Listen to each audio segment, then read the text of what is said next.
Welcome, welcome, welcome. Welcome to HRM722, which is the HR Information Management and HR Research component of this 12-course program. I think you've made an awesome choice. I'm going to speak to my particular course, 1 out of 12.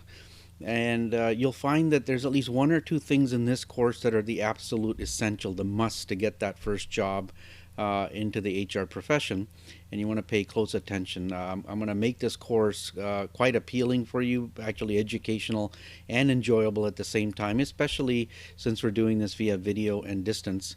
We'll try our best. I'm going to work with you as hard as I possibly can to essentially establish success for you, and that involves the right attitude and also the confidence in the material so that you can start practicing HR, start selling your skills to an employer, and obviously get paid to do it. Each week, I'm going to start off my lessons with a video like this so that you can see me. I'll try to change the backgrounds and, of course, my suit, my jacket. We'll see where it goes. Maybe we'll go outside one day. But I'm going to introduce this. I'm going to recap what we did the session before. I'm going to set an agenda for the particular session and then get right into the content. So you won't see the video for the whole time because I am going to get into some slides with some notes that you need. And just to let you know, everything that I cover in these sessions is also documented in the HRRIS toolkit document that is available to you at no cost. In fact, there are no textbooks for this course. It won't cost you a penny. I've created custom notes and custom videos for all of you. So depending on your learning style, and I appreciate that each one of us learns differently, you can either receive the information, transform it, the knowledge, build upon it just by listening to these sessions, or you can read the paper-based notes. You don't have to print them, they're on PDF. And in many cases, I have video tutorials as well. So one or a combination of those should serve your learning needs. And you learn at your pace, right? That's the beauty of all of this. Learn at your pace, take the time to soak it up. We don't, see, in a graduate program like this one is, we don't do bare minimum. We don't do enough to just get by. We try to get as much knowledge as we possibly can, because end of the day, that is what's going to be part of your personal brand, and that is what you'll be able to sell to an employer. Okay, so today's session, the agenda is an introduction to the course, the framework for the course, how the course works, and by the time we're done, you will have achieved all the outcomes and then some. I'm going to give you extra over and above material that might not be part of the course, but I know it will help you succeed, at least establish your personal brand. So we'll go over the course, and I'll start actually talking about the organizational framework within which our material exists, which is information management. Now, don't get bothered by the fact that the official course title is Personnel Research Techniques and HRIS. That title has always bothered me, and it's very difficult to change. So unofficially, we're going to call it HR Information Management and Research. And if you think it's technical and statisticy, don't worry about it. It's not. We're going to take it right down to management level. I'm going to get rid of as many science words as I can. I enjoy science, but management is different. And we're going to literally get right down to nitty-gritty, what you need to know on day one of the job. Survive your first year, do very well. In fact, teach your employer things they didn't even know.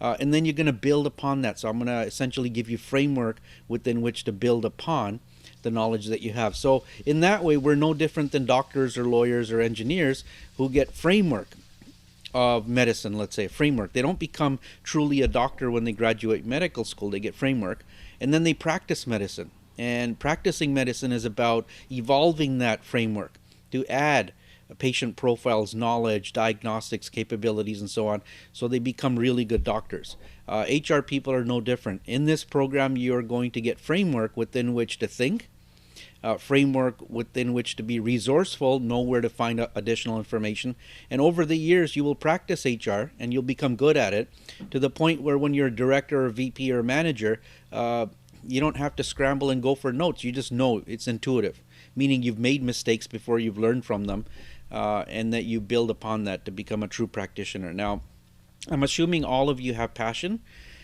Most of you should have passion for HR right now, which means you know this is your calling, this is where you want to be.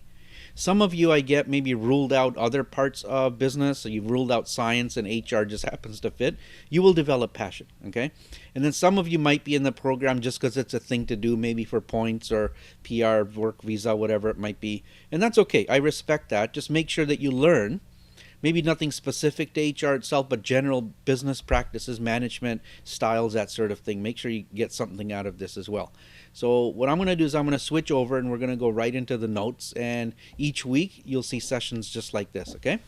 So I mentioned your personal brand earlier, and we're going to talk a little bit about it. I mean, we're going to start developing knowledge related to information management shortly, but unless you have a grasp and an idea of what a personal brand is, then you might not appreciate that which is learned in the courses.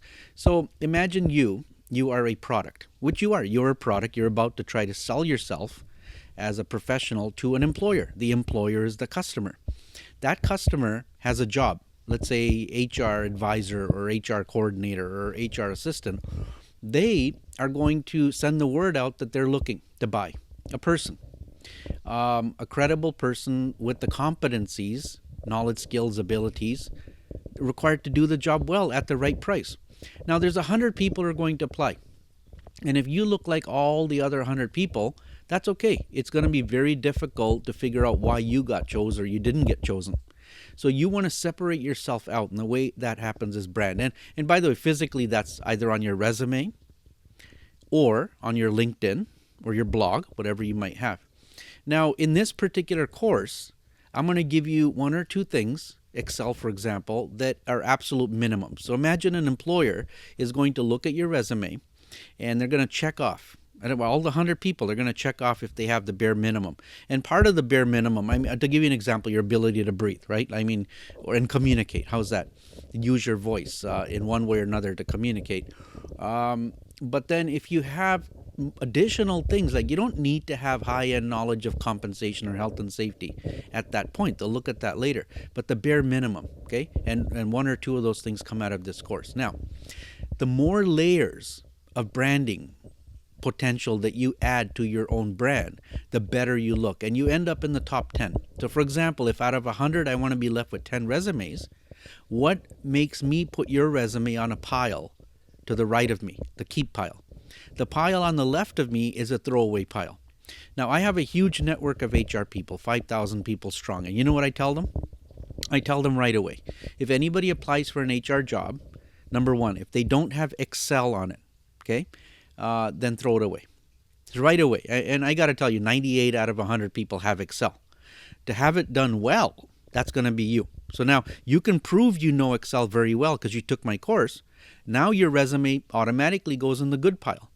Now within that, I tell my network that if you don't see pivots, if you don't know what pivots are, it's okay. But if you don't see those, throw away the resume.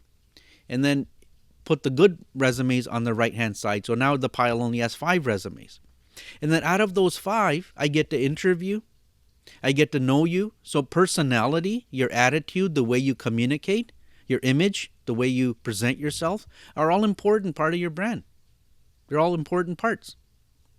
But then pivots helps. And I'm going to allow you to add one more, and it's called Tableau. It's over and above, it's extra to this course, but I'm going to introduce it to you. And another thing called Taleo. I'll even give you access to other systems like Super HR and SAP. You see what I'm doing for you? So although there might not be marks involved for these things, allow me to introduce all sorts of extra goodies for you, $20,000 plus worth.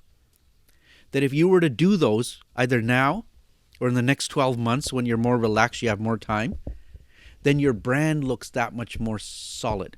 In fact, people ask me, Ash, how do you decide what goes inside this course? I mean, do you just pick up a book and go chapter by chapter? I go, heck no. I got rid of all the books. I wrote my own notes. My own notes based on observations, based on the 150 plus clients I've had, big companies, small companies. And I saw what they need.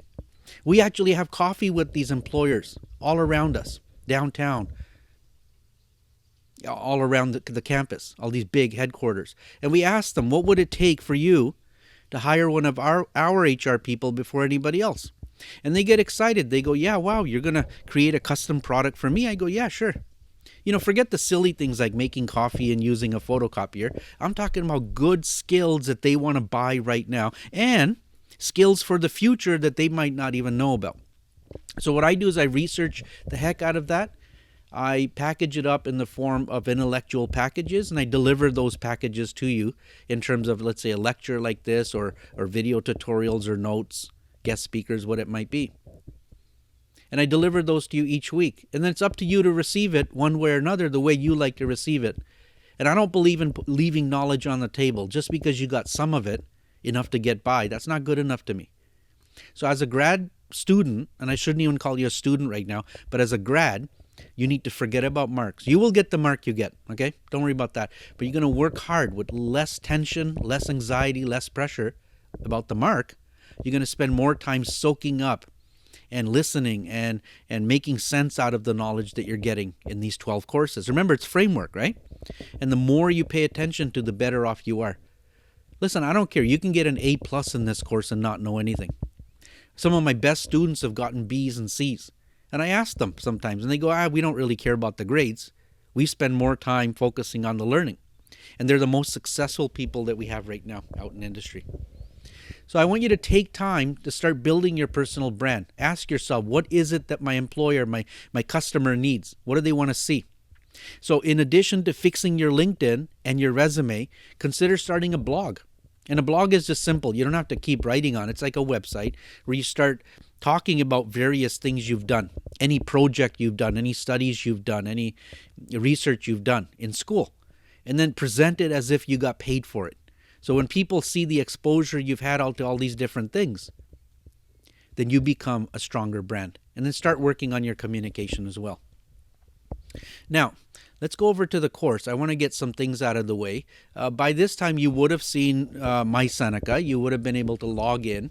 What I'd like you to do in the next week or so is go to my course, HRM722, have a look, and see what's in it. There's different sections for Excel, for pivots, for Super HR, and so on.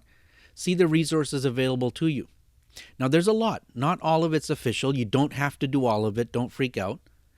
As a minimum, you're going to follow what we do in class week by week, especially with Excel and pivots. You'll see. I have a weekly schedule. The other things are extra. So, for example, if you're with me, you're going to do as I do. If you're a little bit behind, you're going to work a bit harder, do additional exercises. If all of this is new to you, you're going to do the most basic exercises. If you're advanced, meaning you've done a lot of this, you grasp it quickly, then fine, move on to the more intricate exercises, and you'll be a little bit ahead of the game. And that's the beauty of the flexibility. I don't expect you to learn all of this in 1 week. That's not how it works, because you are taking 6 courses, but you're going to go at your own pace, and I'm here to totally support you. But at the end of the day, there are going to be deliverables. So if you go to the My Seneca course site, you'll notice that these are your deliverables, okay? Now, there is going to be tests. Now, I told you marks are not important to me. They're not. But I do have a contract with the college. The college has a contract with you. You have a contract with me. And the college has a contract with the government. And the government, Ministry of Education, training colleges and universities says, yeah, you have to have some sort of mark. So we don't really deal in percents. We deal in letters. So A+, A, B+, whatever it might be. Don't worry about those marks. Nobody will ever see them, okay? Really, they won't. They're gonna wonder, what do you know? How can you apply what you know versus what mark did you get on it? Okay? So I am going to have to give you some tests just so I can assess and evaluate where you're at.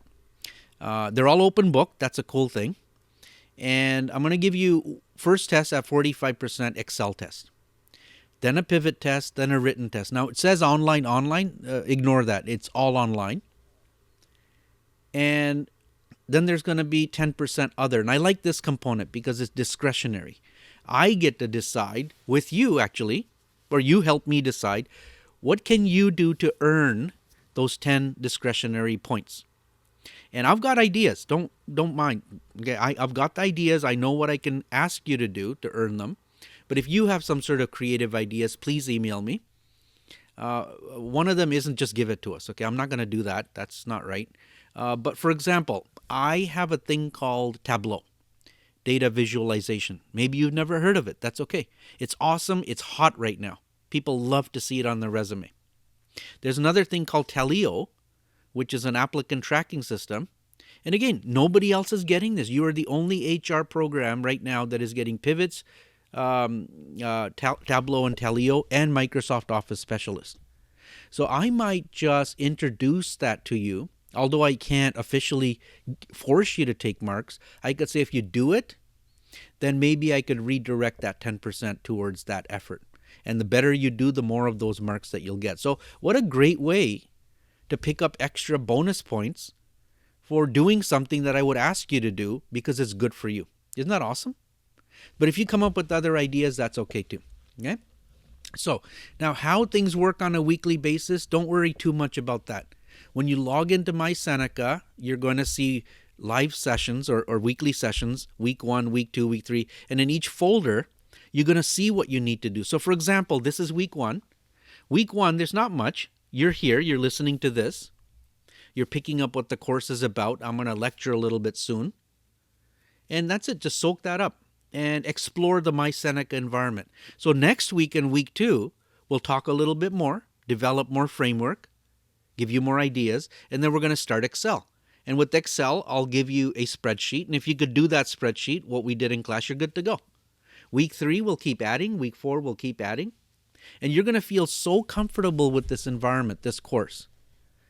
And you know what? Employers are going to really, really like what the heck you're going to get out of it. Because in my course, you get the stuff that if you don't have it, nobody will look at your resume. Okay? So pay attention. Now, don't let it get too technical either. I mean, for example, a couple of things I'm going to ask you. One is don't call me your computer's teacher because I'm not a computer guy, okay? I'm Indian. You saw me. Not all Indian people are IT people, okay? I'm not. I've never took a computer course in my life. I'm a business person. I'm a management person. It's been in my blood for 3-4 generations. But one day I realized that I cannot do business or management without the use of technology, computers. I mean, you have a computer, right? That doesn't make you a computer person. You have a car. That doesn't make you a mechanic. But I learned that we need to leverage the power that technology can get to us. Whether it's a laptop, a desktop, your telephone, a smartphone in your pocket, it doesn't matter. But that will allow us to manage information that will allow us to move on with the critical thinking work required in business, the strategic work. Okay? And don't call this your computer's course. It's not. It really isn't. And in that word research, people say, oh my God, I didn't sign up to do research in this. No, it's not like that. It's not statisticky research, go do surveys. It's more about looking at your workforce, top down, segmenting your workforce. It's about looking at how people behave, benchmarking, and how to make that difference, that change in the workforce to achieve strategy. Now, we can't move on with any of that until we understand organizational framework. Now, I fully appreciate that not all of you have a business degree background. In fact, most people don't. You're either from psychology, sociology, art history, some sort of science. It doesn't matter. It doesn't matter. In my course, I assume nobody knows anything about anything I'm going to talk about. We're going to start from scratch, from zero on everything. So let me start you off. I find a lot of HR people don't understand the organizational environment that they work within. For example, they work in an organization. You will, right? And an organization anywhere in the world, anywhere, it looks about the same. The words are different, but it looks about the same. Organization is simply one or more people who have goals, missions, something to achieve, purpose. For example, I'm a consulting firm. I told you I'm a consultant. I'll share a lot of those stories with you, by the way. I'm a one-person consulting firm, and I do everything that you see in front of you. Everything. I might not have huge accounting needs or marketing needs. That's okay. But a large corporation might have a lot.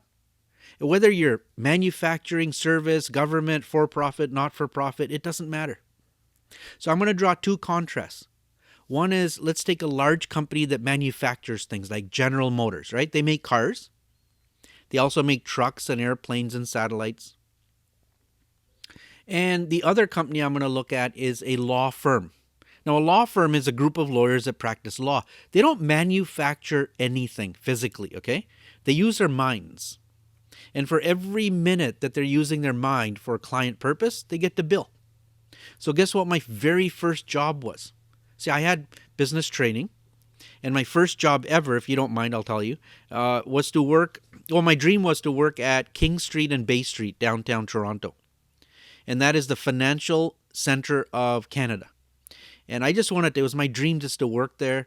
I didn't care if I made coffee. I just wanted to work. And I did get a job. I got a job at a law firm, Canada's largest law firm at the time, 180 years old, 350 lawyers, total staff of 2,000 people, 10 floors in a building. In fact, if you ever watch a television show on TV called Suits, where Suits happens, those are our offices, right? And it happens kind of like that too, except for that Lewis guy. We didn't have one of those.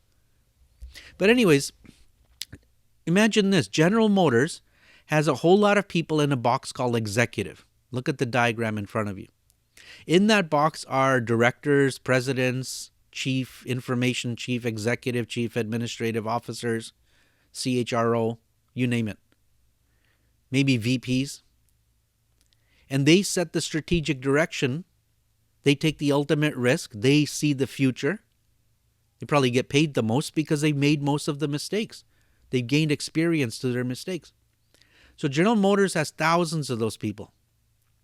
My law firm, we didn't have thousands. We had a few. We had a managing director. We had a chief information, chief administrative, that was our boss, chief financial officer, and a president. Now, General Motors has thousands of people in another box called sales and marketing. They sell products, and marketing finds out what the public wants, and marketing channels, how to get goods out. My law firm, we didn't have sales marketing, but we did have that box. See, every organization has that box. We called it public relations. 3 people who sold, who promoted our services to the world. General Motors has a box called finance accounting. Thousands of people doing finance, raising capital investments, accounting for how we spend the money, taxes. My law firm, we had 40 people in accounting, billables. General Motors has a box called engineering development. Thousands and thousands of engineers, designers, artists, developers, research and development people that design the cars, right? My law firm, we didn't really have engineers, but we did have that box. You know who was in it? People that we put there who would design new ways of selling law. I know it sounds kind of weird. I mean, how do you sell law? Law is law, right? Sure, you can design a new car and make it, but law? Look, my law firm did every type of law except criminal law. We did a lot of corporate law, family law, patents, trademarks, insurance litigation, you name it. So one day, HR was called and they said, we want to start new types of law within corporate. So we hired the right talent at the right price, put them in the engineering development box, or what we call practice group development, and they designed 2 new types of law. Guess what they were? It was entertainment law and sports law. We didn't do that before, but we wanted to be in it.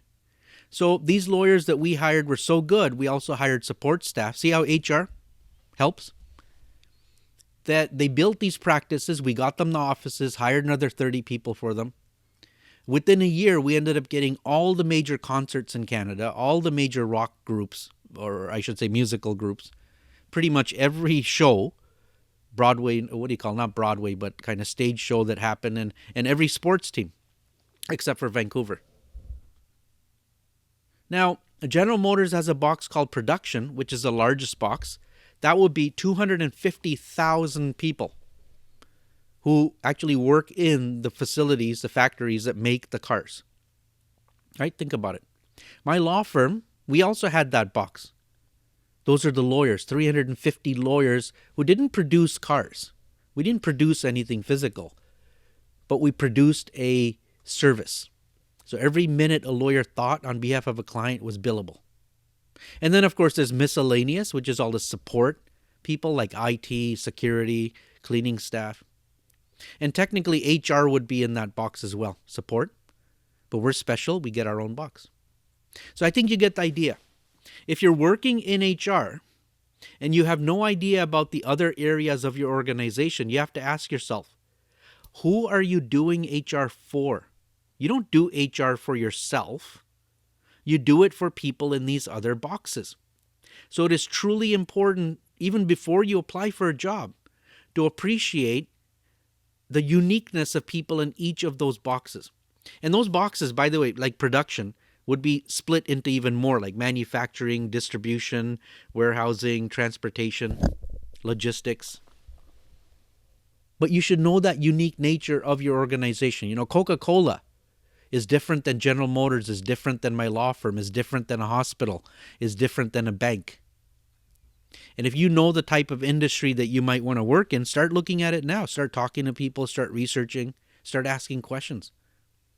Because what you do in HR has to reflect the unique nature of these different areas of your organization. Because if you don't, then people end up resenting you. They start hating HR and wondering why we cost so much money.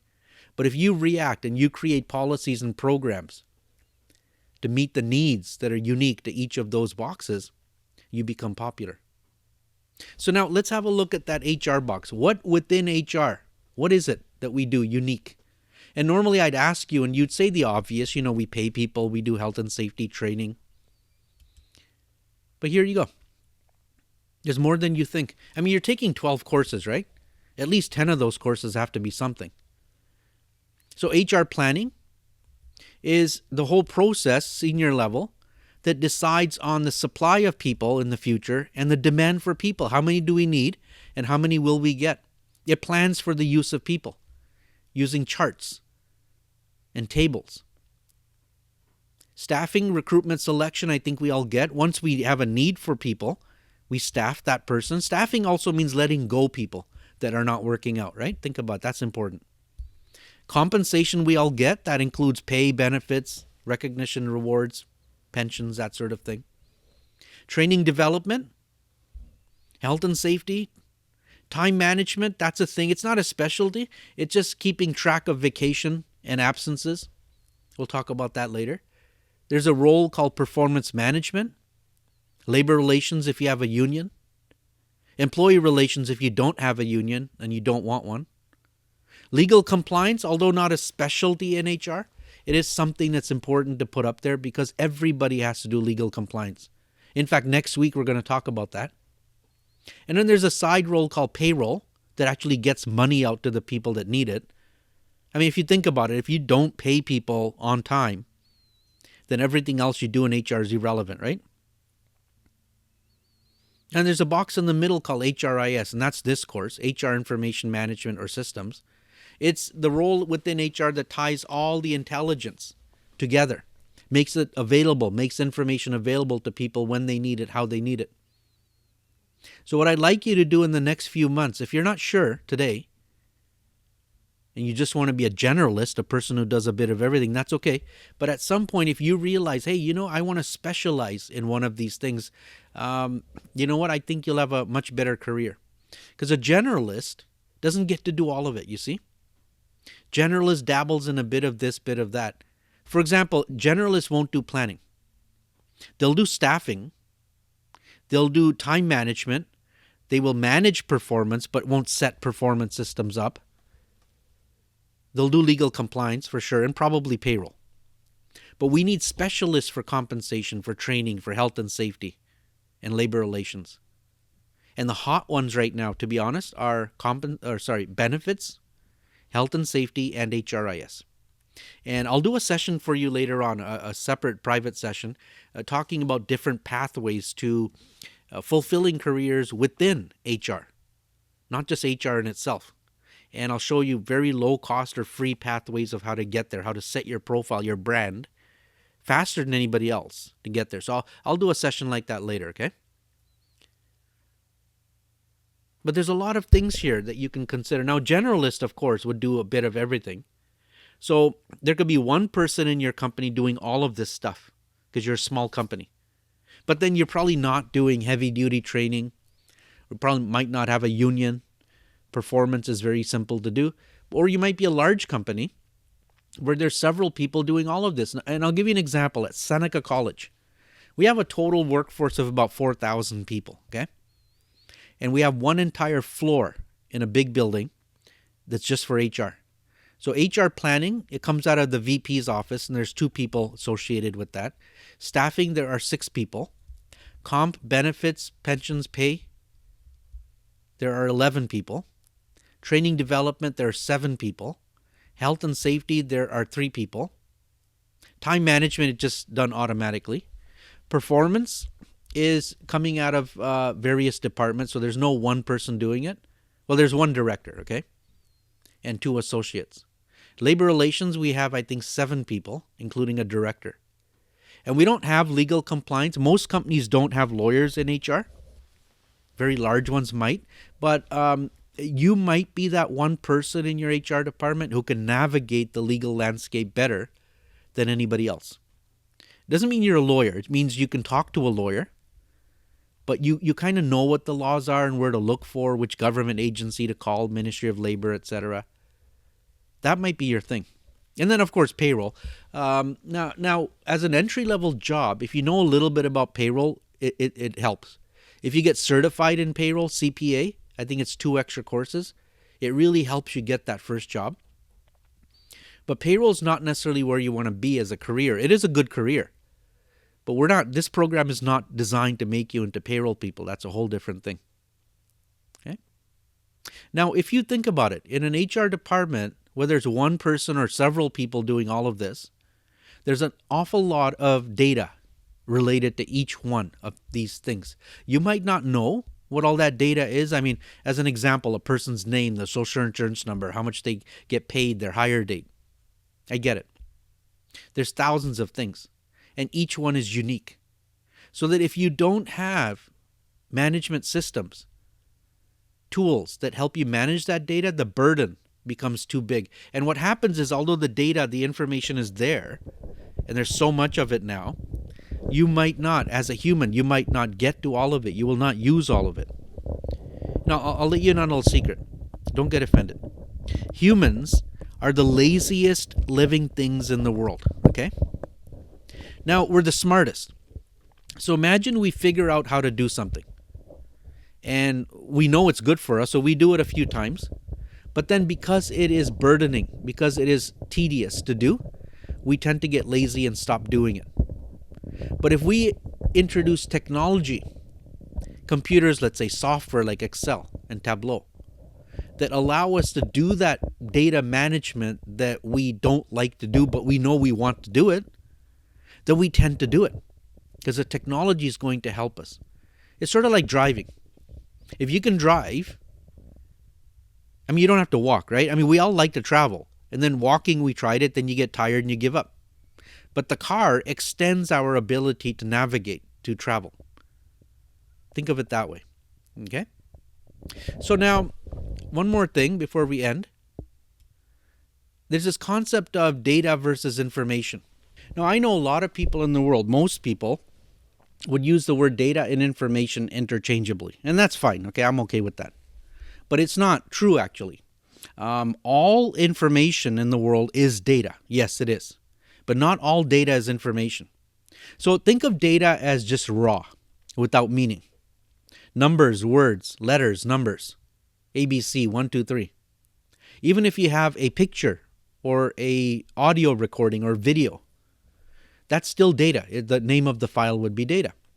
And in this day and age, in my opinion, all the data that you can legally collect and store and keep, you should. Don't let anything go. Keep it.